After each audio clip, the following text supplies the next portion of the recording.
Hello and good morning. Hope you're all well and having a fantabulous morning. Don't panic, it's not starting just yet. We have had an action packed radio show on Radio Woking, and I wanted to pop on to say a huge thank you to Radio Woking for supporting us with that amazing Radio Woking show. That's going to continue on until 9 a.m. Coming up in a short while, we have an incredible Big Sleep In fitness instructor. Misha will be doing a bit of a workout with you all. So, yes, be sure to get in contact with us and let us know how you get on with that.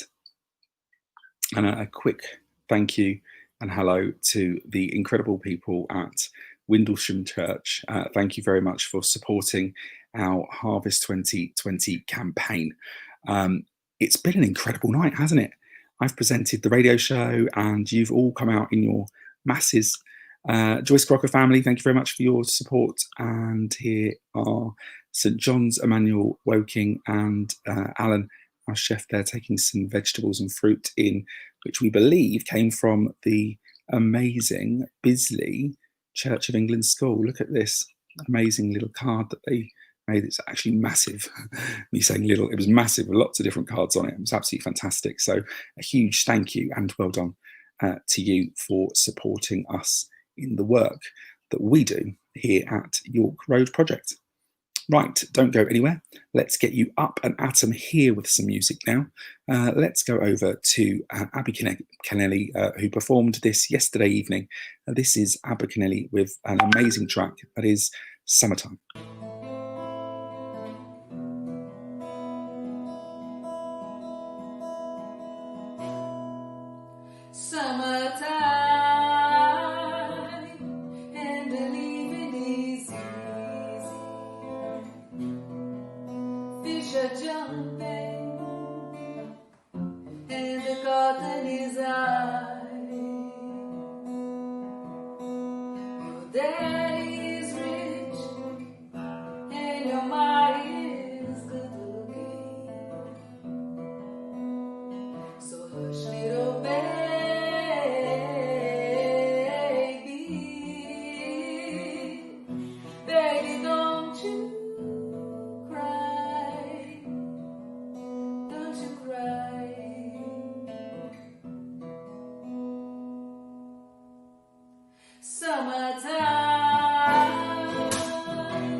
Wow, absolutely incredible.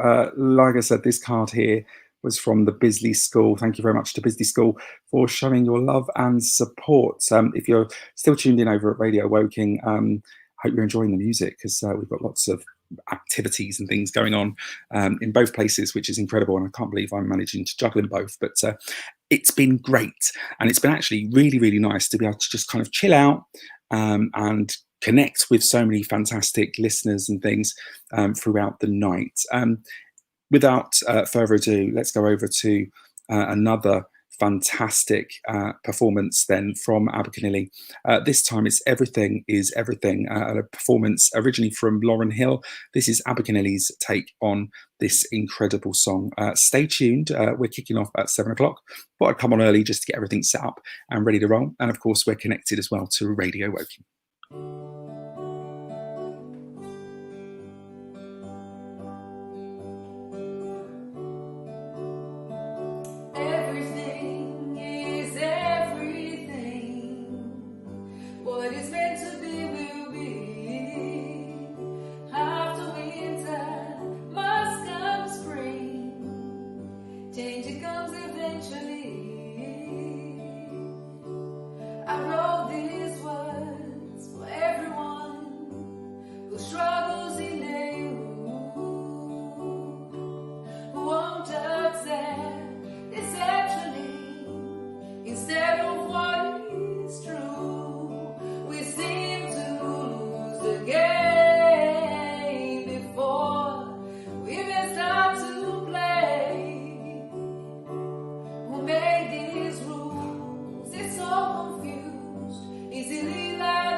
Just unbelievable, isn't it? Absolutely incredible. That's the amazingly talented and somewhat incredibly I'm just literally taken back every time I hear her voice. Of course, we cannot do the work that we do without the local community. So thank you to everybody that has shown their love and support. We'll be live properly in around 6 minutes time. We're just getting things up and running and ready to roll. Don't forget, you can tune in over at Radio Woking as well. And of course, we've got the fitness instructor, Misha, coming up with a fantastic fitness workout. So help us to indeed help them. It's vital that we continue our work to support those experiencing homelessness and rough sleeping. From us at York Road Project, a huge thank you to everybody that has been involved in the Big Sleep In and, of course, shown their love and support. Here now, right this moment, we do have another fantastic track for you. This is another track from Abercrombie. It's the track that she wrote during her difficult times. And it's a track that really resonates with her, and she wanted to play it for us. This is My Shining Star, Yes You Are. And of course, York Road Project are said to be the shining stars for the individuals that it supports. So thanks, Abby, for sharing that song. Quite apt. And of course, it's here for you. I'll be back in 5 minutes' time for the show.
Absolutely incredible. This is York Road Project's Big Sleep In. Thank you so much to everybody that has been in touch with us and got involved in the show through the night. It's been incredible, wouldn't you say so? Well, it's absolutely incredible. Everybody has been obviously connecting with us through the radio show, and it's been nice. It's been really nice to connect with so many people and play your song requests and hear all about the things that you've been doing at home. For instance, listeners and participants through the night, Molly and Yana stayed up with me, crazy, and they completed a puzzle. So we got sent the video. Joanne and her family sent us a picture, which we'll be sharing in a short while, of their camping gear in the living room, which was really nice, and lots more exciting things shared with us and things like that. So yes, it's been incredible. Right, let's go over then to a message from Nationwide in the local area. This is what they have to say. Here at Nationwide Woking, we're very happy and proud to be supporting such a great charity like the York Road Project. We understand all the hard work that the York Road Project does to help those who are vulnerable, most in need and facing homelessness. Having the sign outside has definitely helped in terms of the amount of food that we're receiving. So we do have a lot of people walk by and often just pop in to ask if they can donate food. And obviously we say yes. So we've had a lot of people drop off, bags of food actually. So we've had biscuits, sachets of soup, canned food, and yeah, quite a lot of things.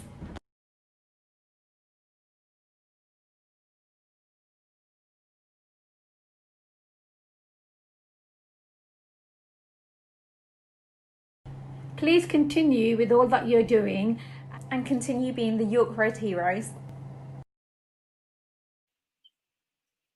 Incredible. What a fantastic video message that was. And here is one from Morrison's. Welcome to Morrison's Woking. Here at Morrison's we are committed and passionate about helping and supporting our local community. Homelessness can happen to absolutely anyone when they least expect it, and the York Road Project is an amazing local charity that supports over 300 people every year to move their lives forward positively and access safe, secure accommodation.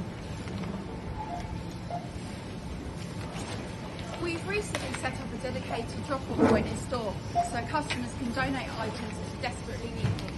Currently, these include tin food, cooking sauces, crisps and snacks, tea, coffee, hot chocolate, pasta and rice, toiletries, hygiene products and PPE. You can find the donation point at the back of the checkouts in the Woking store.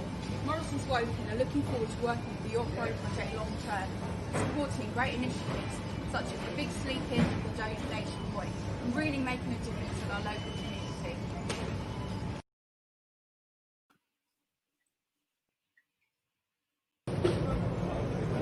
Welcome to Morrison's Woking. There we go. Fantastic video there. My internet connection through the night must have been struggling, that's for sure, because I have been radio woking in and doing everything that I possibly can to get everything up and running for you this morning. A reminder as well, we are on air at radiowoking.co.uk until 9 a.m. this morning, up until Dave John's breakfast show. A huge thanks to Justin and the Radio Woking team for allowing us that platform to connect with the Woking community. It's been a fantastic opportunity, so thank you. Thank you to Angela that's sent us a message in saying thank you very much, and hope that you enjoyed the music that we played for you just a short while ago. Yeah, it's just been absolutely phenomenal. We're going to be crossing over to CAF very shortly indeed. And play it by ear, because obviously not many people are going to be awake. But fear not, if you are tuning in a little bit later on, this will be on demand and available for you, so you'll be able to catch up and still play along to the fitness workout that we're going to be doing.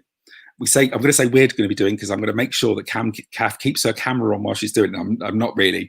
I can see her in the green room and she's shaking her head rapidly right now. And I think I'm probably going to get a slap on Monday in the office if I do make her do that. But thank you so much to everybody that has obviously contributed in any way possible. I have been topping up things on Amazon wishlist, and I've noticed that things are quickly disappearing again. So it just goes to show that your generosity just genuinely does surprise us every single week when we open our door to the postman, to the delivery drivers, and you've brought things that we potentially need. It really does help.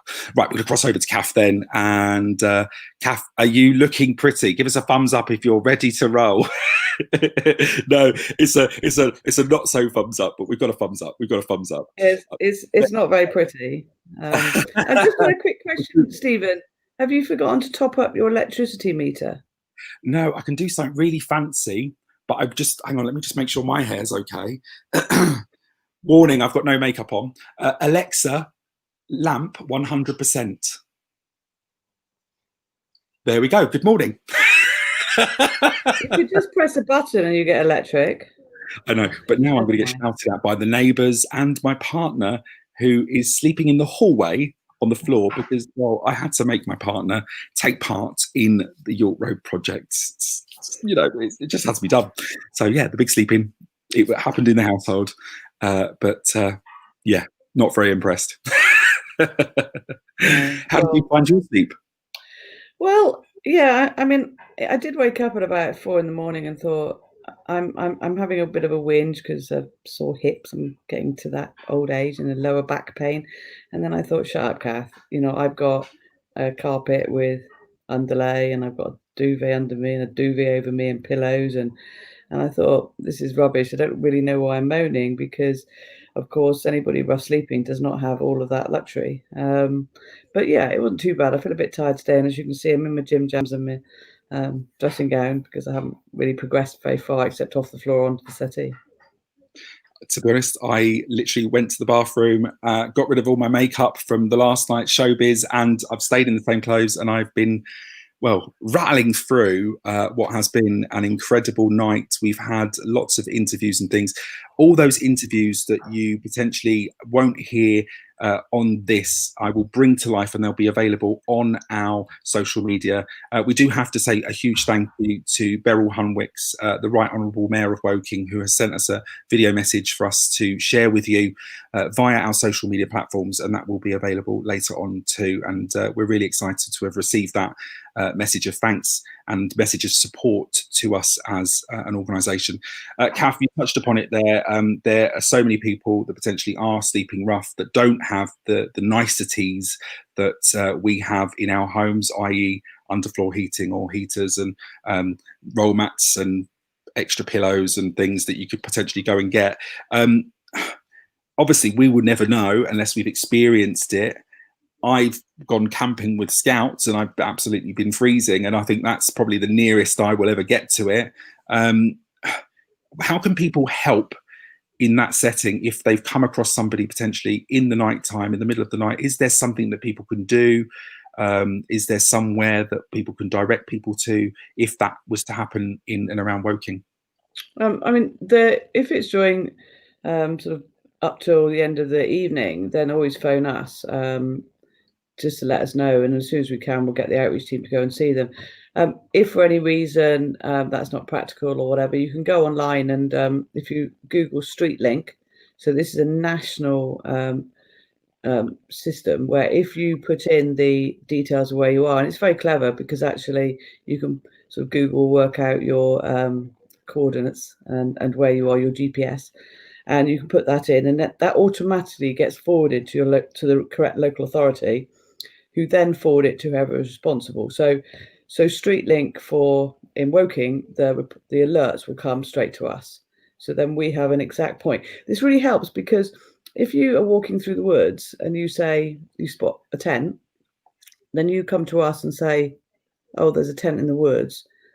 My outreach team can spend half the day in the woods looking for a tent. And if it's a well-hidden tent, it causes problems. But however, if we've got all the coordinates and things, then we can pin it down and make sure we go to the right place without wasting time and offering our help. Fabulous. A message coming in there on social media. Good morning, Stephen and Kath. Incredible work by all. Love the show and the interviews. Thank you, Jana. Well, as I said, later on, those will be available.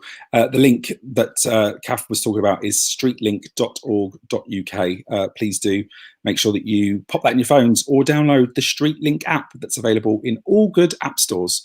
It's always handy to have a little bit of a app collective. I've got like an app collective of all sorts of things that you need to be able to do. So like hate crime, I've got the Stop Hate app, reporting homelessness, I've got the StreetLink app, all sorts of great apps out there. So yeah, please do download that, streetlink.org.uk. Kath, you shared lots of stories with us last night, and we're going to take some snippets from those and bring them to life on social media. It's going to be incredible.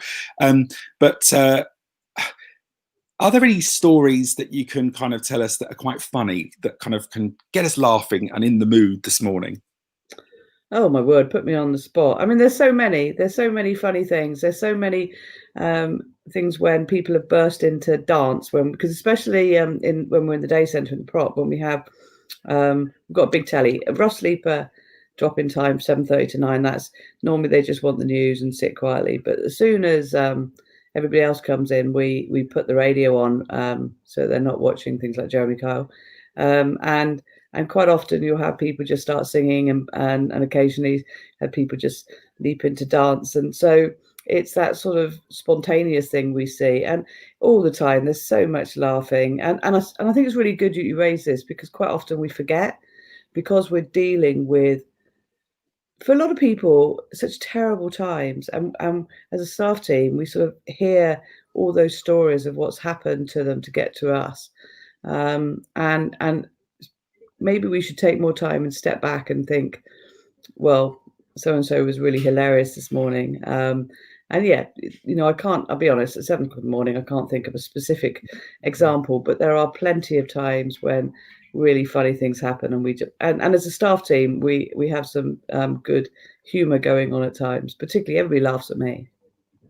I think it's remarkable when, you know, I'm walking through town now and some of the clients spot me through the work that I did when we were kind of just moving everything into HG Wells and Woking Hotel, and we were moving things around, and we started off with no chef or anything, so we had to kind of just get in the kitchen and work out where things were, and work with the team that were literally due to be made redundant from the HG Wells at that period of time. So it was all very kind of, we were using a facility that was just about to close down and we were moving in, and it was very kind of fast and spontaneous. But actually those clients were like, you're the cook. And I'm like, well, I'm not the cook, I'm this. But it was just so funny because now when I walk through town, they're like, hey, cooking Steve, and all this kind of stuff. And I'm just like, I try to hide, but no, it's lovely to receive that recognition when clients kind of recognise the work and efforts that go in from each individual member of staff, etc. Right, it looks like we've got to get people up and ready and at them. I have got an amazing workout coming now with Misa, so I'm going to let you go, Kath, and I'm going to grab you back after this, just to kind of round up the evening, show you some pictures, and close off the big sleep in. Don't forget, we are live over on Radio Woking. In a short while, we're crossing over to an interview with Christina, one of our members of staff. She's going to be talking about the night shelter and the way that we've adapted our services through COVID-19. Again, that interview will be brought to life on our social media platform a little later on. Kath, are you ready for a workout? I'm not going to do it on camera. Nobody's going to want to watch me jumping up and down like a lunatic. But let's get Misa ready and rolling. Before we cross over to Misa, let's very quickly then go over and talk about one last thing before we do, which is jam. If you were tuned in to Radio Woking, you'd know that Mary Tobin, a local member of the community, has been doing some great things by making jam and selling it in local shops. She's selling it in the Prince and Son Butchers. You've also got Cafe Lisboa opposite the Goldsworth Road Prop Day Centre, which is absolutely fantastic. And there are other locations as well selling that jam and raising profits for York Road Project. Mary, a huge thanks from us to you for the efforts and support that you have provided us through those donations. It's really appreciated, and of course we cannot do it without you. Right, we're going now over to an incredible workout with a wonderful person that has taken the time to record this for us. It's the workout with Misha. Are you ready now? Are you steady now? Let's get ready. Hi guys, it's Misha here. Let's get them up and ready for the day. Remember that we are so extremely lucky and that many people struggle daily with no place to call home. Everyone is entitled to home, and I'm proud to be supporting York Road Project, who aim to defeat homelessness.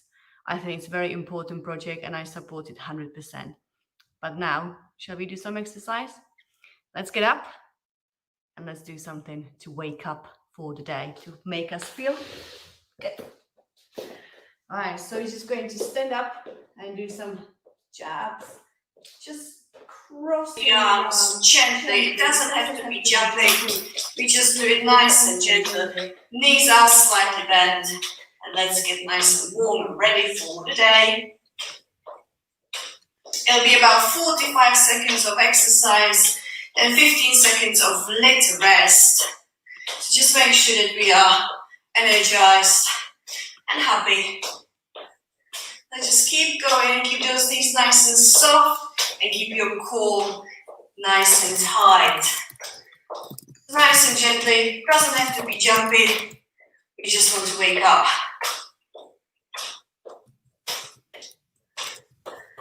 And just remember that we are lucky every single day. Today it's very rainy though. Sometimes you might feel a bit sad. Alright, let's take a deep breath in and out.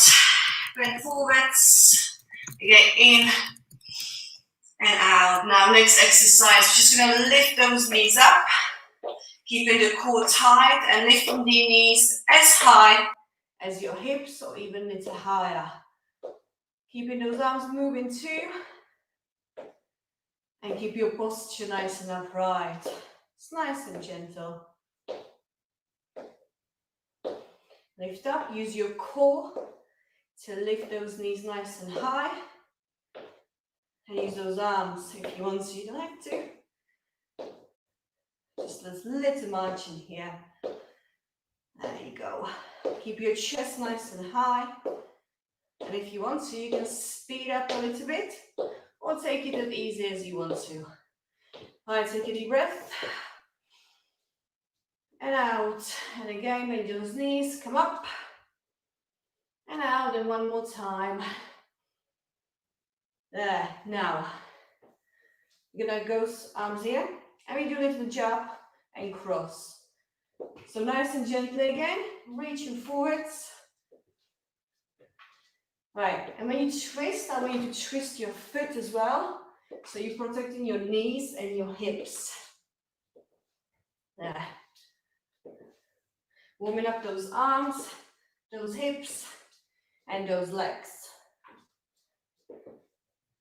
That's it, nice and gentle. And just keep going. If you want to, you can go a little lower to really feel those legs working. And again, keeping the core tight, that means you're sucking your belly in and stay nice and upright. Just a few more of those. You should feel a little bit warmer and ready. Right, march on the spot. Deep breath in and out. In and out, therefore all the way forwards. And come up. Right, next one. Arms out. And all we're going to do is to lift one foot up. So it's really good for your balance. Yeah?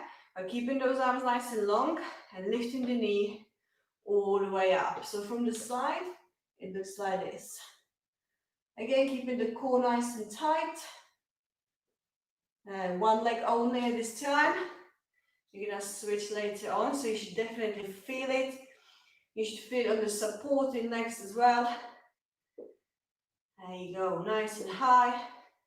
Those arms should be bending a little bit too, but nice and gentle.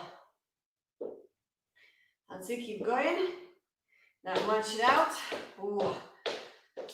Arms up. And now just march it down, roll our shoulders back. And let's do it on the other side. So core locked in and lift. Really good for your balance. If you need to, just focus your eyes on something in front of you, because that really helps with the balance. And just gently tapping your foot down to the floor. And if you don't have to tap, just lower it down. It's so much more difficult. So take the options when you need them. All the way up, all the way down. You should feel the heat a little bit in those arms as well. And on your hips. That's it, enjoy it. It's good to feel all those muscles working. At least we know we've got them. A little bit longer. That's it. Now just shake those hips, because you really work on those hips. Just shake them out. It feels good, a little dance.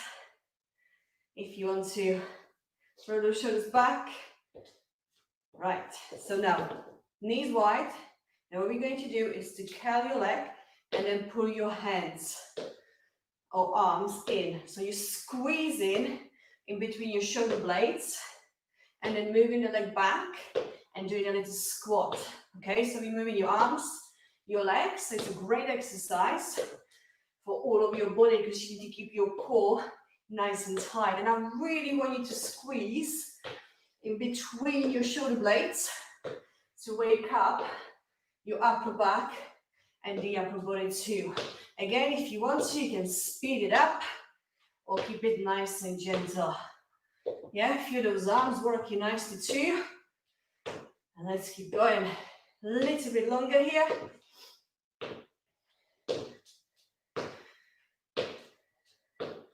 And march. Deep breath out and in. And take a deep breath down. Next one is a really good fun one. So you take a deep breath, you come all the way down, you walk away into plank position, hold it here, back to downward dog. Now walk your way feet into your hands, stand up, squat, deep breath, arms down, walk back to the plank, hold it here for a little bit, downward dog, and walk your way hands back, stand up. Let's try to do one more. Deep breath in, out, down we go, plank, downward dog, step in, arms up and down, squat, all the way down, there we are. I'll come in, and let's march it out. There we are, deep breath in, and out. Right, next one. You're gonna go side to side. You can do a little hop, or you don't have to. Just a little gentle side to side. You can just step using those arms, or you can do a little hop if you want to get a little bit more energized here. So a little bit longer here. Getting the heart rate a little bit higher. Keeping the core tight. You can use your arms really big and jump a little bit higher, or just really gently, just down here. Right, we do two more. There you go. March on the spot. Roll the shoulders back. Right, next one is all about the balance. So sideways, you're gonna get one leg back, stand on it, arms up. And you come all the way down, really balancing, and then you bring it back. It's really difficult. Sometimes, if you want to, you can go all the way down, keeping the core tight. That means suck your belly in and all the way up. And again, all the way down if you can. If not, that's not a problem.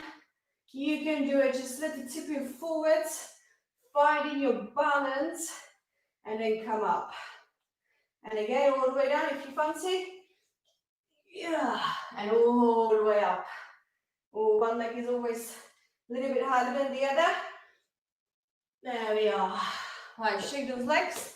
Let your heel touches to shake it all out. And we're gonna do it on the other side. Okay, so you will find that one side is stronger than the other. It's absolutely normal. It depends which your stronger side is. So the other side, arms out, leg back, tipping forwards a little bit, and then coming back. So you can keep it here if you want to for a few repetitions, or if you want more, you come all the way down with me, and then gently all the way up, really keeping the balance. It's not as easy as it looks. You need to try that. Right, now we're all gonna go all the way down together and see what we can do. This is your last one to do. Yeah. And all the way up. Right, shake it out. What we're going to do is a little stretch. So I want you to take a deep breath in and out, bending those knees, doing a little squat, out, and really keep breathing, okay? It's important to take a deep breath in and then let it all out. Deep breath in and all the way out. One more time. Now come all the way down and touch the floor. So we've got those legs nice and wide for now. And just shake your head side to side. You can hack those elbows and let it all out, shake it all out. It feels good. Now put your hands onto the floor if you can. Bring your feet in, bending those knees. Just bend your knees a little bit. Stay here. If you can straighten your knees, you do that, stretching those hamstrings. And slowly, slowly, slowly, slowly roll up, all the way up. Right, take a deep breath and bring your hands up all the way up to the sky, stretching up, thinking for every day comes, because we can still move and try to be happy. Shake it out. And that's your little morning routine. It's wake up call for you all. I hope you enjoyed it, and I hope you have a good day. Take care out there and stay safe. Bye. Oh, thanks, Misa. Oh, our sweating buckets. I'll tell you what, I've never done that before. Not after a 13-hour radio show, that's for sure. Kath, save me. Surely you've got a story that you can fill some time with whilst I'll get my breath back. I must admit, I started with all the warm-up side of it, and then thought, there's no way I can bend over that far. So It was the balancing one. I was on the floor. and how can anybody do that at 7 o'clock in the morning? I mean, that's ridiculous. Me Far too. too much energy. And So I and think we got a nice you've got like a body of a temple. That's what the body like a temple. There we go. So a story. I mean, we've got a nice story recently. We had a chap we've had for a fair few years, and he came to us out of prison, and he'd obviously made some big sort of emotional changes while he was in prison, and really thought about his situation. And if he carried on as he was just going to go in and out of prison for the rest of his life. So he came to us, and he must have been with us about 4 years until he left us recently. And he just made the decision to not fight, not do anything, not get involved. And in fact, so he went through the night shelter, and then he went through the properties, and he was a joy to work with, really, because he got to that point where he knew change had to be made. He then just complied with his probation requirements, engaged really well with us, and took control back. So he got a volunteering job, and went through our properties, carried on volunteering, paid his rent, which is always a sticking point when it comes to maintaining your accommodation. And then he moved out recently for moving people through under COVID. He's gone into his own place. And what's lovely is he's round the corner from his mum, and he's lovely. That's a very simple story. There's no drama to it, but that happens quite a lot as well. So yeah, that's a nice one. Definitely. I mean, obviously this year has been very challenging with COVID in typical years. Let's talk about the contribution that our clients potentially make to the community. So you touched upon, obviously, that client doing some voluntary work, but actually during their time with us, we encourage that sort of behaviour, don't we? Yeah, so we have situations where our clients will get involved with volunteering. I mean, we have to be a little bit careful, as you can imagine, because we don't want to overload our clients early on their sort of journey, if you like. But what we find is the more settled they become, and a couple of years down the line, they will start to be a bit confident to do more, and also within us.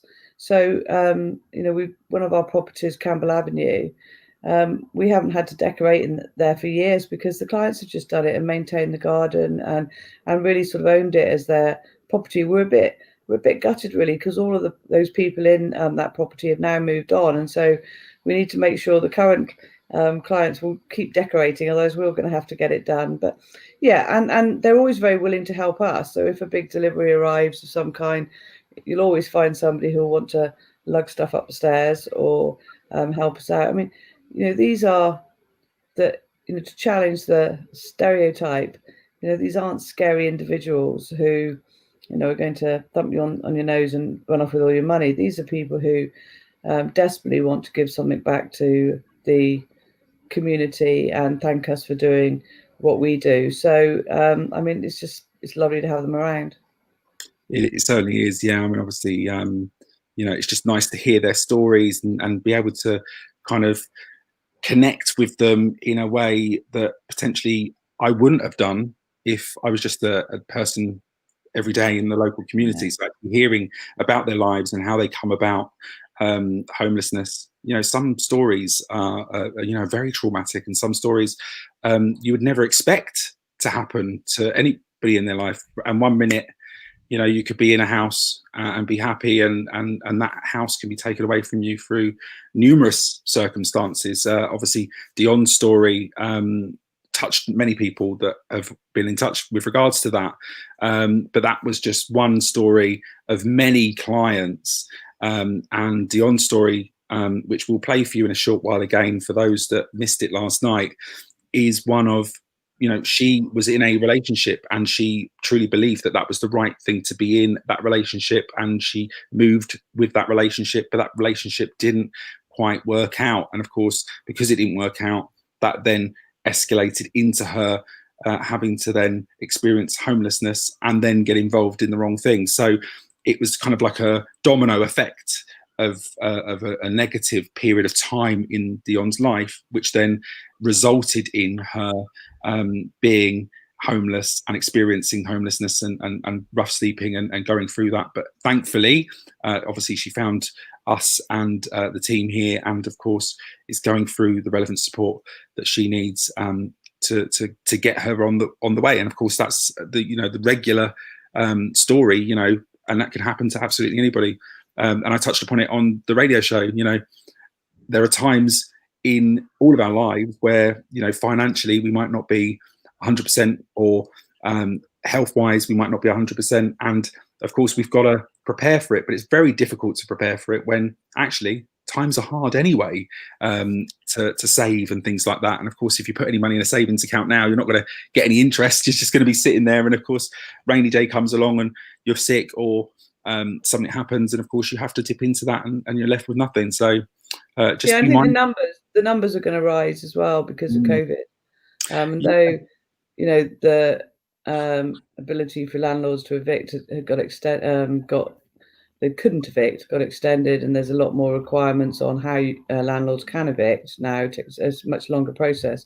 Ultimately, there are going to be people who lose their accommodation due to COVID. If you've been still furloughed and you're only on 2/3 of your pay now, if you're in a high risk area, but ultimately your rent has to be paid, and if you can't pay your rent because you're not getting the salary through, then we're going to see a higher number of people homeless again. I think whilst it's been good to bring everybody in and really focus on getting people onto the streets, it is, I think, abhorrent that in this day and age we have people rough sleeping, but it is not going to go away, unfortunately.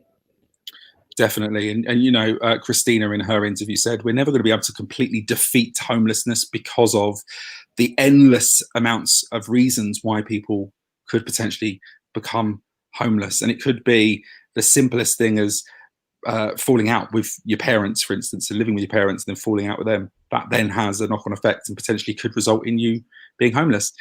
So bear in mind those things. And obviously, when you are approaching people potentially that are experiencing homelessness, be mindful of their situation. Of course, point them in our direction. And of course, as always, and as Kath's mentioned earlier on today, you can, if you can't reach us, report via streetlink.org.uk.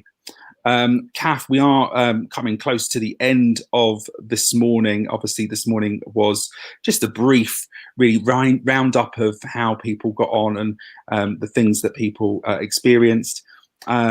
Some people have sent messages and pictures in. Let me just find those.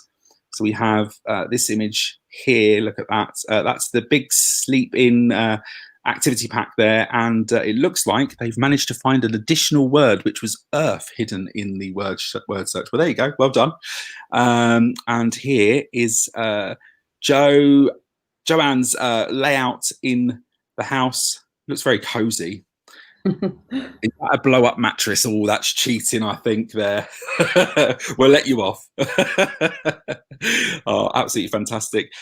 What does it mean? I mean, obviously, Kath, we couldn't do the usual sleep out, but what does it mean to you to be able to at least do something this time around and be able to connect with people in the community? Oh, it's been absolutely fantastic. For a long time we were thinking, oh, we will be able to do it. Right at the beginning of COVID, we thought, yeah, it's not a problem. And then we considered moving it back to the new year and to do our sleep out. But as we got a bit more wise to this pandemic lark, we realised that it just wasn't practical. So came up with this idea, and it's been a really good way to engage the community, and also for us, it's as you and I can both talk for England, so being able to talk these things over is a great opportunity to raise awareness, and in some respects that's even more important than raising funds. And yes, of course we need money, but the more people who understand the reasons and the realities of homelessness may either hopefully will change their perspective in terms of kindness, but also knowing what to do, into letting us know as soon as possible if you see somebody, and also particularly this really, really important bit about if you know of someone or you are someone who is at risk of homelessness, don't wait until somebody's on the streets. Give us a shout, and then we can step in. So, I just want to say a big thank you to the whole community. It's been astonishing, and thank you to you, Stephen. It's I don't know how you're still awake. I mean, even after when we finished this morning, I think I'm going to go back to bed for an hour or two. So I'd just like to say a big thank you to you, to everybody involved, the YRP team, and also the clients, because without their resilience, their humour, their tears, their whatever, I think it would be a darker place, the world, because despite the situation they're in, as I said earlier, we do smile a lot. Definitely. And actually just listening to their stories really does make you appreciate the things that you do have. And of course, just by sitting on the floor, presenting a radio show for 13 hours and doing this, you kind of recognize, actually, I'm quite lucky I'm sitting in a house at the moment, and I've got a job and I'm able to pay my bills. We also have to call out a huge thank you to all of our funders, those that have made the additional things that we have required possible through this period of COVID-19. Huge thanks to Woking Borough Council for their continued support, to David Munro and his team at the Surrey PCC Crisis, and also the Cloth Makers Foundation, and also the Surrey Community Foundation as well. Kath, any other call outs? Have I forgotten anybody? I think I've managed to mention everybody. Well, those are the bigger ones. Of course, we've got the smaller ones. When COVID first hit, all of the businesses who produce food and had to shut down, instead of throwing their food, they all emptied their freezers and gave their food to us. I think so many little organisations, churches, community groups, schools, you name it, we seem to be on the top of their list, which was astonishing. And I just want to say something about excess food. So we do not bin our food. So if we have too much of one item, be it tomatoes or pasta or tea bags, we don't bin it. What we do is we almost have a little swapping arrangement with the food bank. So if we've got too much pasta and they've got some baked beans, then we'll do a swap, even if it's not done on the same day. If we are unable to, so we did have a period at COVID where it was impossible for us to distribute because everybody was shut. So in fact, we went further afield into one of the Guildford hostels and shared some of our excess with them, so that nothing goes to waste, but it's still going to help those in need. Definitely, and also our Move On properties as well. I know that we at times had to obviously help them out with things that they needed. So again, it's distributing things out. Huge call out to the drivers of the team that have been doing a lot of transporting of goods. Barney, for instance, wow, he must have muscles like Popeye right now with all the boxes and things that he's been moving around. So thank you to you. But also a huge thank you, like Kath said, to all the members of the community that have got behind the Walk Road Project. We're going to end then with the story that touched everybody this evening, last night, sorry. And that is the story from Dion. And then we'll close with just some of the items that your donations potentially could help us purchase. Dion's story, I have to let you know, contains a trigger warning that is of drugs and alcohol abuse. Thank you. My name is Dion. My story began in April when I joined York Road Project. I left a violent relationship, domestic violence. I did with my partner of 7 years. Street angels that come around at the weekends on Fridays and Saturdays in Morecambe Town Centre, they give me some information about the York Road project and explained to me. But well, what's it? I was nervous coming in, and because especially where I come, it was halfway through the COVID situation, lockdown, and that, and because I had spent a couple of nights on the streets before I come to York Road, and as soon as I come in, I was greeted, a very welcome greeting, and I gave my deals registered, and I was given a room I was, on York Road. Like, every day is like being challenging because I'm also a drug addict. They've helped me get back on my prescription, my medication, which I've stuck to, doing well. I have grateful that they've managed to help me the way they have, because in the short few months that I've been here, they've managed to sort housing out, get me back into housing situation.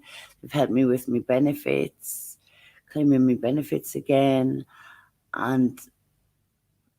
But I wouldn't be clean showered.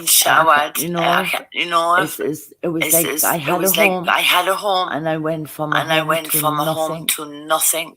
I did, and I was so low. Don't get me wrong, I was hungry as well, but at that time, I didn't care for food. I was just hitting the drugs because I couldn't believe. From being high up, having the property, giving it all up for a man, and then York took me in, and just had me, because if it hadn't been for them, I tell you now, I'd still be on the streets, and I've never ever committed a crime of shoplifting or nothing. I haven't. And I probably would have started shoplifting to fill me drug habit. Because even these times, I don't have credit on my phone. I can go down to York Road for staff. They let me use the phone. They let me use computer, everything. To help. So if it hadn't been for them, I would have been still on the streets taking drugs.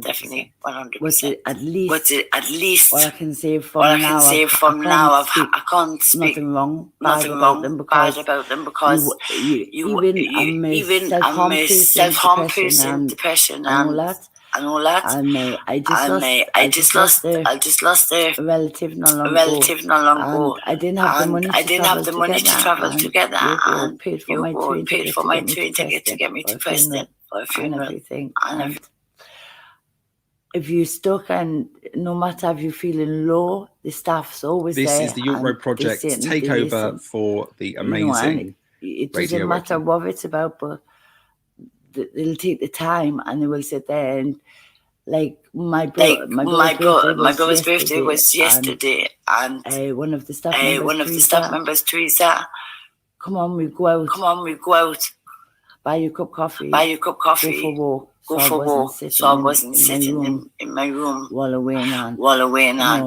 feeling depressed and all that. It doesn't matter what situation you're in. Staff will always take time and to comfort you. That was the main thing. Yes, I got to see me goodbye. Because that was the thing I was dreading more. Homelessness, it can happen to anyone. So here are some of the things that money that is donated to York Road Project go to supporting. First of all is that we do support those with deposits for renting, and of course we also help those that are maybe struggling as well, for instance, deposit or their first month's rent. Additionally, we support with things like rail travel. This may be to appointments, to doctors or hospitals, but it also may be so that they can get to where they may be from. So, for instance, if they have friends or family somewhere else and they come into our care, then we'll obviously work with them to get them to where they need to be. For us, it's about normalising the lives of our clients as well, and a couple of coffees potentially could go a long way in getting to know a client, getting to understand a client's needs, and of course, building a rapport with them to be able to further support them. And getting them into a routine means doing normal things that potentially they haven't been able to do for quite some time. Something that is obviously evident right now is PPE, and we can't ignore that PPE does cost money, and it is something that is very expensive. So if you can support us with PPE, then please do get in contact with us. You can contact us via phone, or you can email us. Also, all the information on how you can contact us is available on our website, yorkroadproject.org.uk.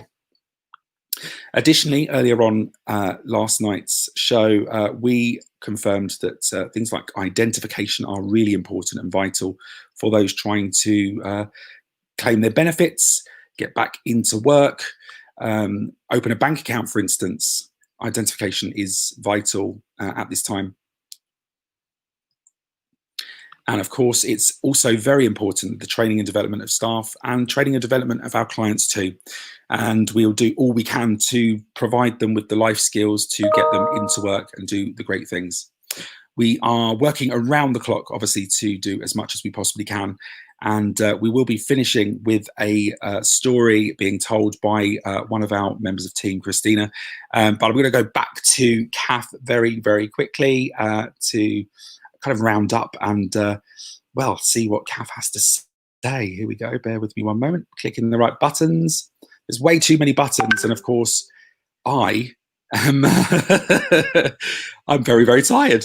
It literally just hit me. It's 7 o'clock in the morning and the sun is just coming out. I've still got an hour of radio to do and I can do it, but my voice is starting to go as well. So I don't know if I'm going to survive, Kath. Does that mean I'm going to have a peaceful day in the office on Monday because you won't have a voice? Well, it seems that way. It may, well, it depends if it's rested enough. But I'm supposed to be doing a radio show on Sunday as well, recapping all of this in the local Proud show between 12 and 2, by the way. So tune in 12 and 2 on Sunday because we're recapping what's happened here and doing a call out to the amazing work that the community do in Woking and the things that people are proud of. Kath, you must have one last story to woe us with whilst I prepare everything in the background for Christina's story. Yeah, I mean, I've got a story. We had a couple and he had serious mental health problems and she had a serious alcohol issue. And if I'm honest, she was a nightmare to try and support. The guy was lovely when he was well. When he was mentally unwell, he was quite challenging to work with too, and much to our real shock and I'll be honest, slight disappointment, she fell pregnant and we thought, oh, this is never going to work. Baby will be removed by social services and what's going to happen. However, her getting pregnant sorted things. It was very rarely this happens, but baby was number one priority and was put above everything, and they both just sorted it. He agreed to always take his medication and did. And she absolutely tackled her alcoholism. And she was only young and the most stunningly beautiful young lady.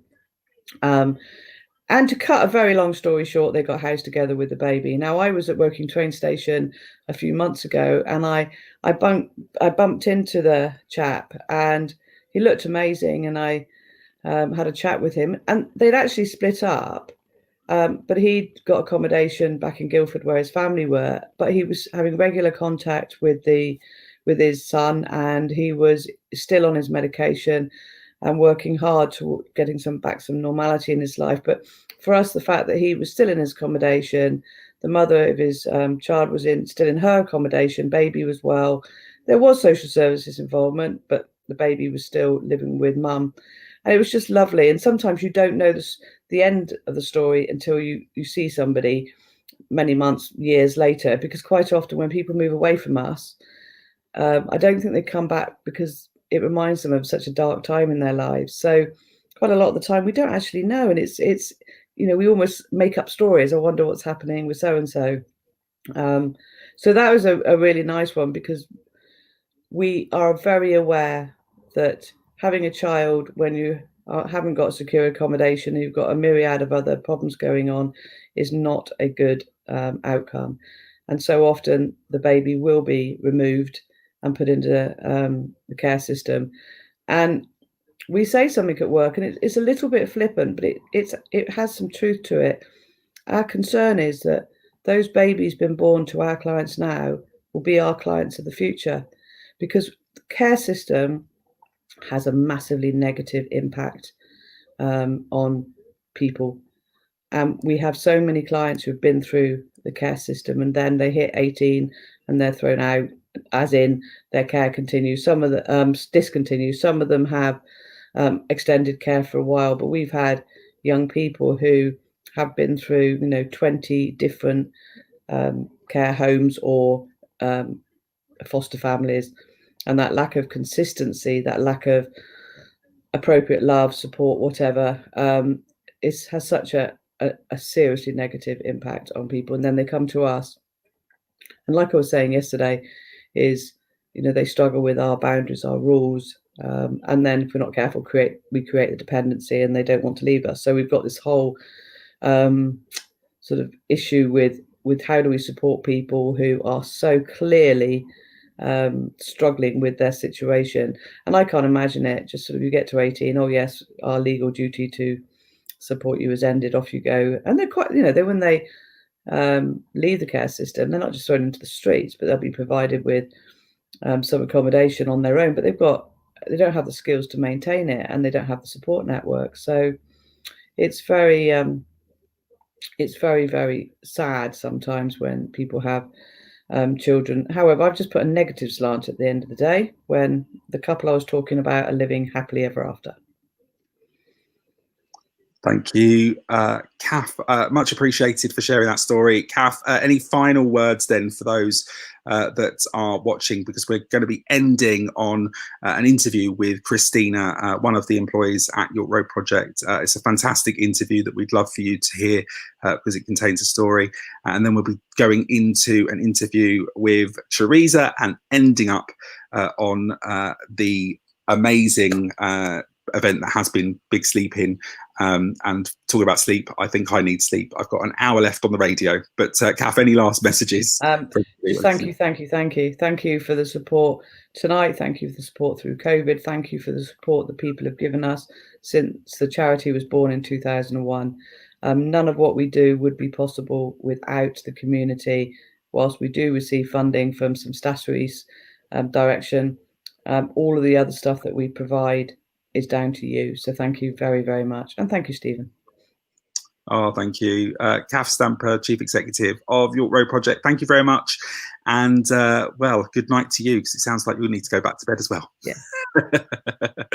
Well, I think I most definitely have got bundles of energy left, because Misha has inspired me to stick around. I've got an hour's left now for Radio Woking, so do head over to there after these interviews. But this is an interview that I did with the incredible staff member that's been doing some great things, managing our night shelter. But of course, the services changed significantly. The landscape of our services changed significantly due to COVID-19. So let's hear that interview with Christina. Thank you so much for tuning in, and a reminder that homelessness can happen to anybody. So if you can, please dig deep and make a donation at yorkroadproject.org.uk. That's it. That's all I'm going to do in terms of asking for donations. But a huge thank you for all of your support in the local community. We're really appreciative of your support, and just looking to see what questions have come in, because before I go over to the interview, I just want to make sure that everybody's questions are answered. Yes, that's right. So somebody has messaged and asked, have we received more clients over the period of COVID-19? The answer is yes. We've supported pretty much triple the amount of clients. We've had to triple the amount of beds that we had, making sure that we could support everybody that came to us. That included utilising the Travelodge and pod facilities, which you would have seen last night on the Harvest video. Again, there's lots of information on those, and a detailed report about what we were doing through COVID-19 in our Urban Living magazine, which is a COVID-19 edition. So go and check that out. Brilliant stuff. Well, that's it from me. Let's now listen to the incredible interview. Thank you to everybody that has been part of the Big Sleep In. So this is the Big Sleep In here on Radio Woking, and with me now is Christina. Hello, Christina. Hello, Stephen. Thanks for joining me. Christina, you've been with York Road Project for some time now. Tell us about how long you've been here and what it is that you do. I've been with York Road Project, I think, about 4 years now, and kind of done quite a few of the jobs at York Road. Started off as a night shelter project worker, and then moved on to the Move On project worker, looking after the properties. And now I am accommodation team leader. So I look after the night shelter, as it were, but we're now in Woking Hotel, and 5 properties, 4 in Woking and 1 in Waverley, with various levels of support going into each one. Amazing. And in those 4 and a bit, coming up 5 years at York Road Project, you've pretty much seen it all, right? I mean, obviously you've seen us come out with new properties and then very quickly having to fill those properties with clients. And of course, COVID-19 now, touched upon it just then, obviously it's hit us operationally by moving us from a night shelter into the Woking Hotel. How have you found that? Because obviously everything kind of was lifted up in the air, wasn't it, at that point? It was a very, very strange time. I think we kind of went from panic to get things done to what's going to happen next. But I think it also shows York Road Project is best in a crisis. That's when you find all the staff come together for the clients. Everyone did so many different job roles. It was unbelievable. People were cooking, who would usually be in admin. People were cleaning rooms, moving, turning a removal firm, basically moving across, and obviously worrying about their own safety as well as the clients at the time. But I think it's been a huge learning curve for us all here, and just shows everyone what they're capable of. The client group, obviously, I think it was a double, if not more, clients that we had here. We went from 11 beds to, I think it was around 40 across the hotel, with the pods and a travel lodge looking after those in there as well. So just a little bit crazy. Yeah, I mean, obviously we've supported well over 100 clients since the beginning of lockdown, which is a significant number. I think 87% of those men, the rest of them women. Mm-hmm. Let's talk about clients. Obviously, we wouldn't be here without them, but also there is a significant need for a charity like us here in Woking, like there is charities like us all across the UK and Ireland. Why is it that we're needed at the moment, and what do you think needs to change if we want to achieve our mission, so to speak, of defeating homelessness here in Woking? Thanks for the really tough question. Nothing like putting you on the spot. Obviously, affordable housing is one of them. Affordable housing is one of them. It's going to be one of those. I think homelessness, as much as we always want to defeat it, is something in some way is always going to exist. You know, there is rough sleepers, but we have sofa surfers. People are continuously, you know, people, especially now at this time, it's so sad to see so many people being furloughed or losing their jobs. It's just being awareness that a rough sleeper isn't just someone sleeping on the street that needs help. They could be in any kind of position, and even we have a tenancy sustainment worker who goes in and stops people from being evicted that need that support before they are out on the streets. So it's a whole lot more than just homelessness that as a service we are providing. Yeah, I mean, obviously you touched upon it there as well. People could become homeless at any point. Teresa spoke to me earlier on and said that people could potentially be 2 paychecks away, or if not 1 paycheck away, from being homeless. And that really does ring alarm bells for many of us, because lots of people don't have mega bucks sitting in the bank. No, you'll find very few people that have the possibility to have any savings, not by their own point, not wanting to save, but you know, it's a hard stretch to get to the end of the month for quite a lot of people. And we are, you know, a couple of paychecks away from losing our accommodation if we don't have the right support and tools being provided to show us what is out there as a help wise. You know, quite often we'll find people that have just left the accommodation, the landlords asked them to leave because they can't pay the rent and didn't know their rights, or how to go about setting up payment replans, or, you know, get some help with budgeting. So it's a huge lot of work that needs to go in to stop people from hitting the streets in the first and foremost. So the Sleep In is all about raising awareness of York Road Project, but also raising awareness of homelessness and rough sleeping, because there is a stigma attached to people that are homeless. Homelessness can happen to anybody, people that potentially come out of care, people that have been in prison and going through the criminal justice system. What kind of words would you say now to people that are listening that have potentially an assumption on homeless individuals? It's one, and it's even the people who have stayed with us. Quite often you'll hear, I'm going to do so much more to help homeless because I didn't realise it was going to happen to me, and I didn't realise that I could be one of those people, as they like to refer. I've seen them in the street. They're not their own, they're human beings. They're just like us, just hit an unfortunate time, whether that be to drugs, alcohol, relationship breakdown, leaving prison, or a family member could have died and then they've lost the tenancy on that house and they end up with us. It's just about being non-judgmental and looking past what you think is a scary person standing on the side of the road. It's a person first and foremost, then you don't know what they've been through in their life and what support they need to get them to where they need to be. So York Road Project can't potentially carry out their role in the community without the support of the community.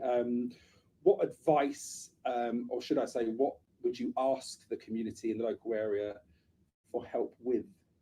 Is there anything particular in your role especially that potentially people can support with? They can help with many things. One part that if people haven't got money is talk about us because you might be talking to the right person at the right time who can help. That's a huge one. Being aware that we're here. I've met people sorry, excuse me. I've met people previously that live in Woking, have lived in Woking their entire life and didn't know that we existed as a service. So talking about us is one. Donating things that you may have that can help us, whether that be food donations, clothes donations, but you find it very strange. A microwave can come in handy with people moving on, a Hoover and stuff like that. If you've got any skills that you can share with clients and volunteering wise, that's it. There's many different we've ways had people to be coming in, involved. hairdressers, for instance, coming in, supporting us with Yeah. time, Helping all us sorts. paint a building, something, painting someone's bedroom, working alongside us, doing some cleaning. There's some very strange jobs that we do sometimes, and having support to do them. Even just a thank you goes a long way sometimes. We get very stressed here, doing what we do sometimes. It's part of the job, although we love it.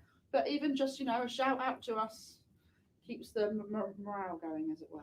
It is. I am fortunate enough to sit in the back office and hide away some of the time from some, I think, of the, not negative, but some of the challenges that potentially you face. But what that does mean is that I don't necessarily see it or understand it. So when I do sit down with people and talk about the challenges that they faced in their role, for instance, clients that have been through struggling times, and the first thing would be potentially to take it out on that individual that's sitting with them. So let's talk positively then. Talk to me about a positive time in your career that potentially you can refer to. There's been quite a lot of positives actually. One that kind of stands out was when we were very lucky. A production in London went ahead, and it was actually, I think it was called Kathy, and it was a homeless production trying to raise awareness, and we were invited to bring some clients along. And we went to London for the day, and we took them out for dinner, and we went and watched the show, and some of the clients had never been to London. Some of them hadn't been out for dinner in years, and we watched a show about a lady who'd become homeless and her child, and at the end of it, one of them cried. And it was just like, for someone who's been in that position themselves, to show so much empathy, and they were still going through what they were going through, and so much empathy for someone else on something just was really just amazing. And to think that we've given them such a basic thing of, we're very lucky to live so close to London. You think everyone's been to London, and they hadn't been, and they had, we had a really good time.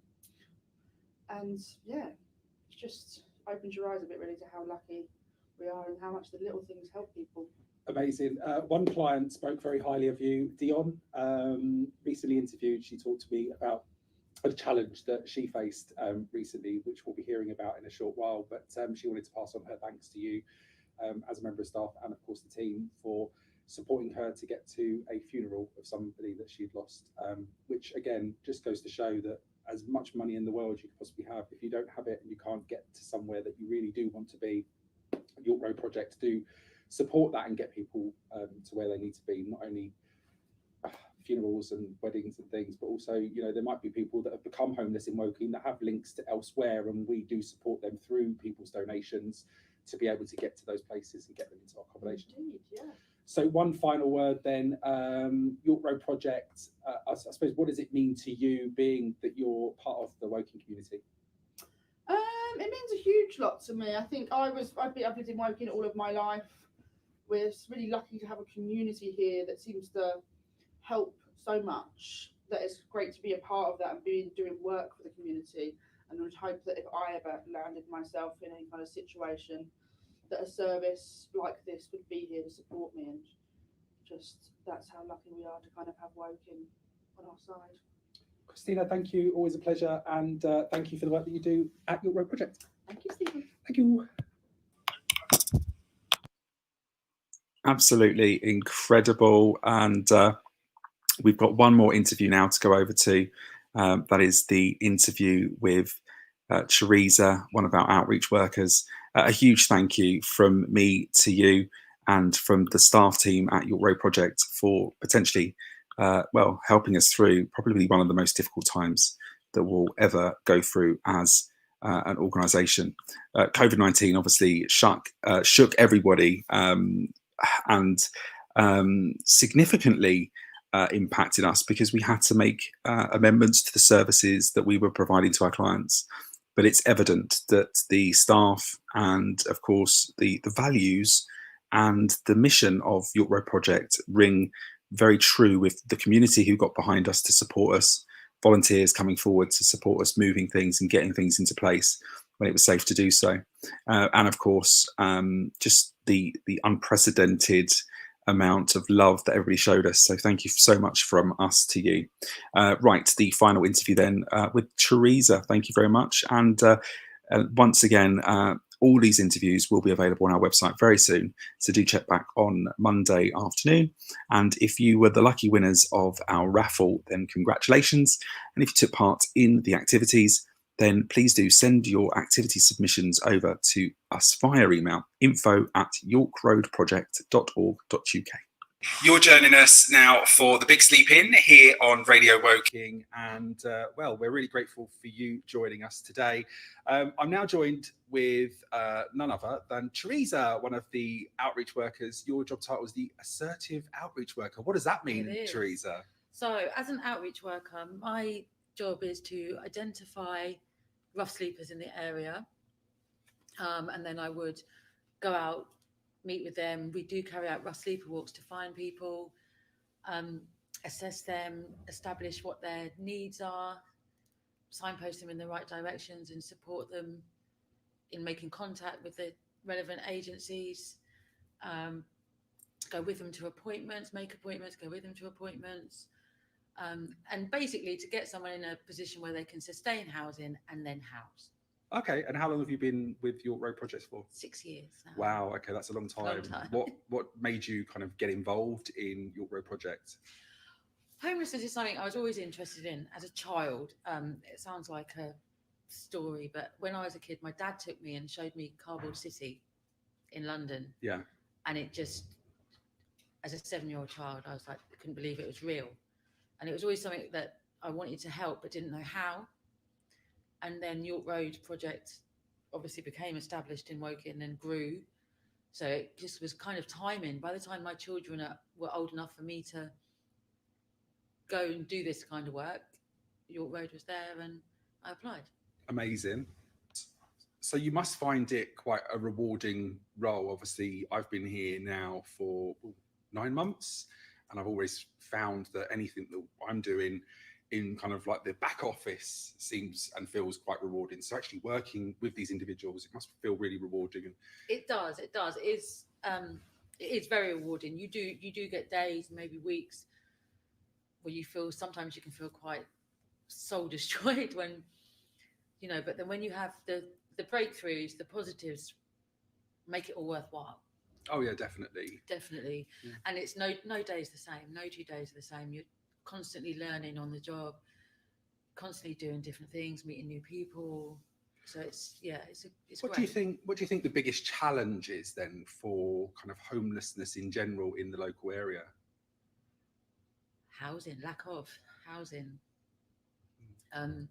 In this local area, especially with the Shearwater redevelopment, that's taken a lot of social housing out of the picture, and there aren't enough supported accommodations in this area.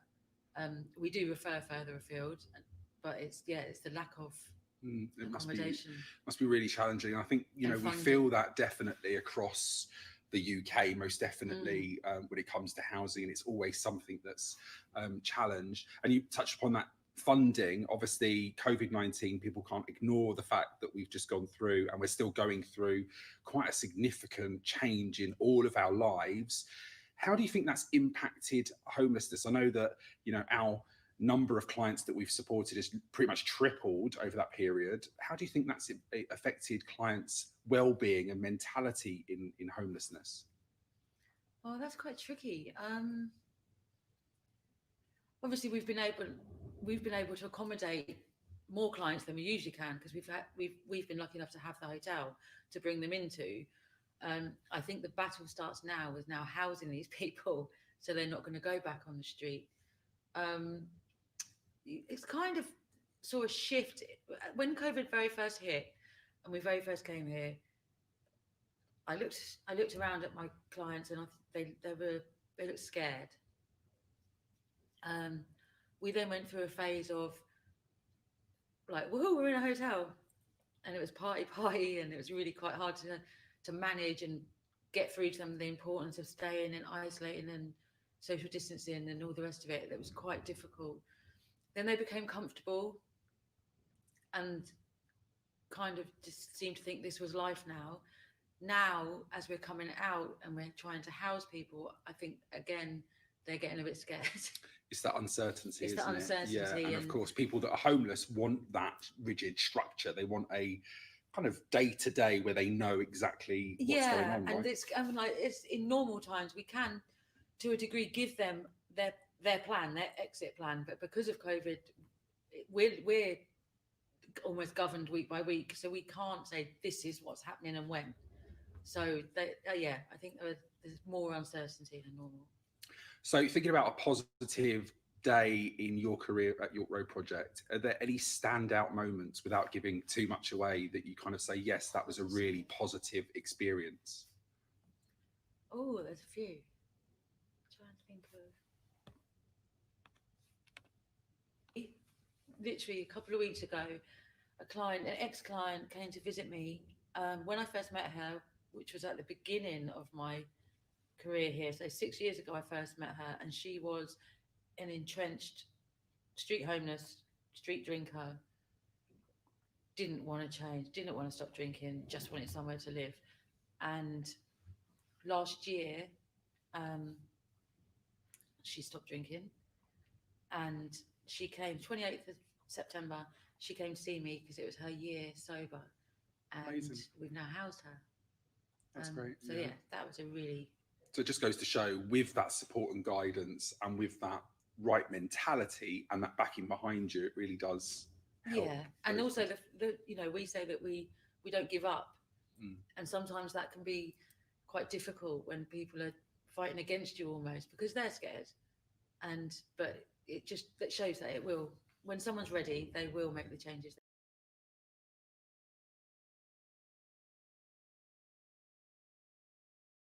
Amazing. That interview and all the other interviews will be available via our website. Please do be sure to check them out when they reach the website later on today, through Sunday and into Monday. Huge thanks to everybody that was involved in the amazing Sleep In, and of course, a reminder that you can be a hero too by simply heading over to the website, yorkroadproject.org.uk. Until next time, thank you so much for showing your love and support to York Road Project. And obviously, without saying anything else, thank you so much to Woking for getting behind such an amazing event. Thank you to you all for donating via the website yorkroadproject.org.uk, for purchasing items from our wish list on Amazon, and for generally just sending out messages of love and support. We really do appreciate it.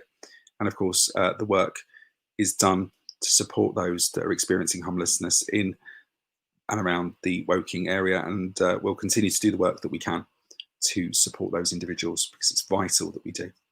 We're going to close now with the song from, oh wow, take a breath. Coming to the end of the show, it's been absolutely incredible. I'm just like a little bit emotional. We've actually got a thank you message from the client Dion. We're going to play that and then we'll end the stream. So thank you very much, and reminder that we're on air Radio Woking until 9 o'clock. So if you want to tune into Radio Woking, tune in via DAB or via your internet, radiowoking.co.uk. Heading over to Dion, and then we're going to love you and leave you. Thanks very much for tuning into Radio Woking. Thank you so much. I know I haven't been easy. There's been times I've lost my temper and I've shouted, and and they've just like come and they've understood and like calmed me down. And I mean, I'm just so grateful, very, very grateful. And so thank you, York Road. And anybody who's ever stuck, there is always people there to help. Just come to York Road. They will do their best and you won't be disappointed. Because for me, at the age of 46, I thought my life was over until I come here. So thank you, York Road, to all the staff members. Thank you. Help us, help them.